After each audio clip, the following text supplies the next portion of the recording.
day, a bird that frequented the area spoke to the water lily and said, "Why would a flower as tremendous and beautiful as you decide to remain here amidst the seaweed, surrounded by such squalor?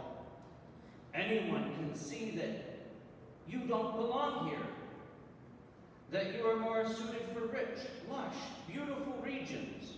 For I have flown to many places, and if you would like, I can clip you from the stem with my beak and take you to a place filled with beautiful, scented flowers, where people will come every day to admire your beauty."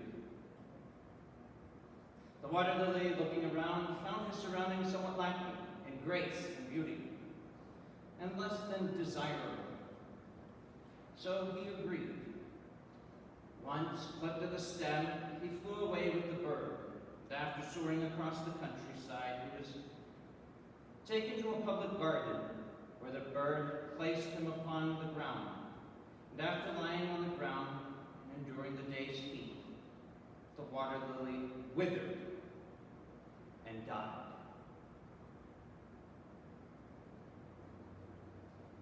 I tell that story because there are voices today on the right who would speak not of uprooting weeds, but of abandoning society altogether by embracing what they call the Benedict option and forming small Christian communities of their own, much like the Puritans, the Amish, and the Mennonites, letting the rest of society wander aimlessly down the road of perdition until they, the faithful remnant, are all that is left, and they can begin anew to build their long-awaited utopia, all the while ignoring the Savior's mandate. Go out to all nations, baptizing them in the name of the Father, and of the Son, and of the Holy Spirit. And behold, I am with you always to the end of the ages. Do not be afraid. Likewise, there are voices on the left who want to rid us of society, its structures, its institutions, its systems of operating and management, law and order. Unlike their counterparts on the right, they have no time for patience.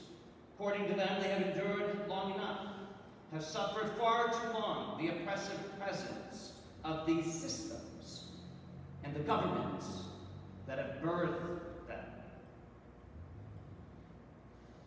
Therefore, they express their animosity and dissatisfaction not by abandoning society, but by attacking with violent haste. In this modern and sophisticated world of ours, I would like you to notice that there are no weeds. Everybody's perfect. After all, we're tolerant, superiorly intelligent, and have rejected the outdated views of ancient religion and its concepts of right and wrong, dismissing any and all concept of sin, replacing it rather with psychology. According to this perverted, twisted worldview, it is not I or we who have a fallen nature. It is not I or we who need redeemed. It is not I or we who are in need of salvation. It is the environment in which we find ourselves. It is society, our country, our nation, our world. And it is no longer Christ who is its Savior. It is I. It is we.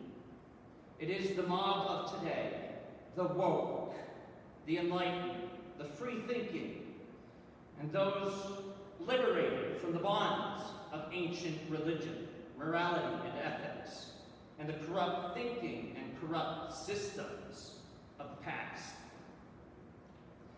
The problem with this thinking can be found in the story of the water lily, in its rejection of its natural environment, in clipping its stem and rejecting its roots, in ridding itself of its ecological system.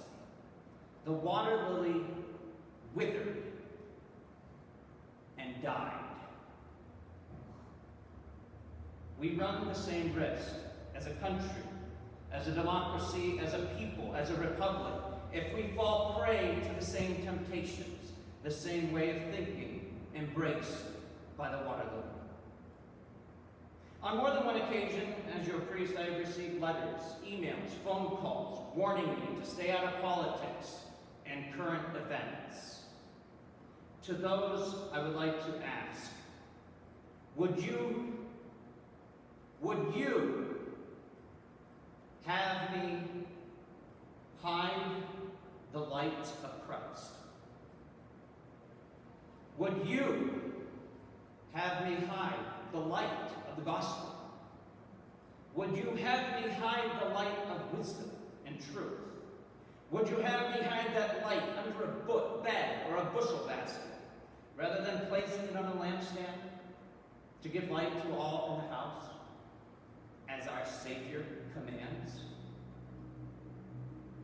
Would you have me deny the Christian faithful this light so luminous and splendid? Would you have Christ's weathered sandals not tread the barren desert? And it is barren, more barren than ever before, the barren desert of politics, and bestow upon it his life-giving presence, and speak to it his life-giving word, and breathe upon it his life-giving spirit, and give her to drink from the life-giving springs of salvation, as he did the Samaritan woman at the well. And I, his priest, his weathered sandals, look at me, his mouthpiece, his miserable, lowly servant, a sinner chosen from among you. Am I to listen to man rather than God? I respectfully refuse. The animosity and dissatisfaction with society, our country, our nation, has manifested itself in the removal of statues, what I prefer to call vandalism. That's what my parents taught me it was. When you destroy property that doesn't belong to you. Desecration and destruction of statues. And it is an abomination and unlawful. It is not the removal of Confederate statues. Let us be clear. Abraham Lincoln, James Madison, and St. Junipero Serra were neither Union or Confederate soldiers. The burning of one of the oldest mission churches in California, which happened just this past week, is not a Confederate statue. And I argue that, be they Confederate statues or not, the act is wrong. In addition, even if they were Confederate soldiers, the statues are men of great moment. You know what? Not just men of quality, noble quality or character, but rather men of great moment. Leaders of men. They were American soldiers who fought and died on American soil. It was in what is historically and accurately called the War of Succession, the third war of American independence, which contributed in no small way, no insignificant way, to the identity and the tapestry of America today. These men were by no means perfect, but I'd wager that many of those memorialized were of far greater and noble character than many of us today. And I'd say, if you wish to throw stones at statues today, that he who is without sin cast the first stone. What next? The statues of David and Moses for their crimes of adultery and murder? By the way, it's not far-fetched.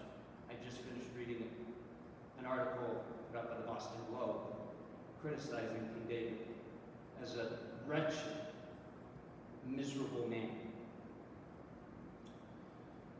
From an ethical standpoint alone, in other words, you don't have to be Catholic. You don't even have to be Christian. All right?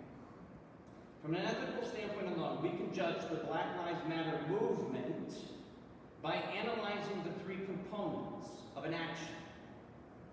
the object, the intention, and the circumstances.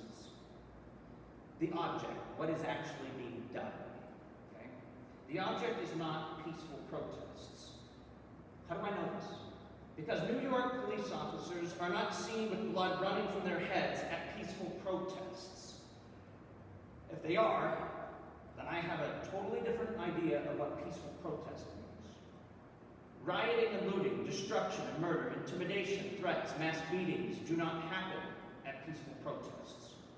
The object, the act, is morally and ethically wrong, and you don't have to take my word for it. These are the words of Dr. Martin Luther King Jr. and his acceptance of the Nobel Peace Prize. Violence, as a way of achieving racial justice, is both impractical and immoral. I am not unmindful of the fact that violence often brings about monetary results. Nations have frequently won their independence in battle.